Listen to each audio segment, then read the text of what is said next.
Welcome to Penrose Learning, where we make understanding easy. In this video, I will explain how to change your Acura MDX key fob battery. First, confirm your key fob uses a CR 2032 coin battery, which is common for these models. You will need a small flathead screwdriver or the valet key to begin. Find a well-lit area to work, ensuring you have enough space and can clearly see the small components. This preparation helps prevent any missteps during the replacement process. Now, let's open the key fob.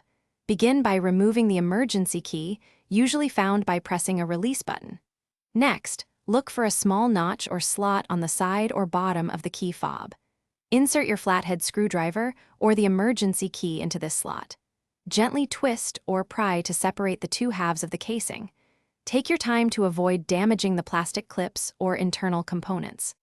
With the key fob open, you'll see the old battery. Before removing it, observe its orientation. Typically, the positive side faces up. Use your small flathead screwdriver to gently pry the old battery out of its compartment.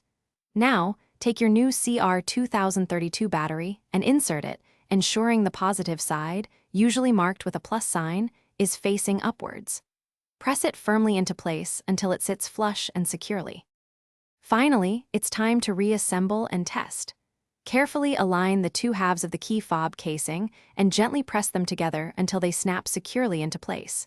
Don't forget to slide the emergency key back into its slot.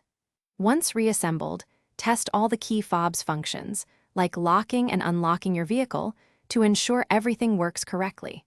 For more great deals and a book that can truly change how you think about money, check the description below for the link and other helpful resources. Thanks for watching. If this was helpful, leave a like and consider subscribing. See you next time.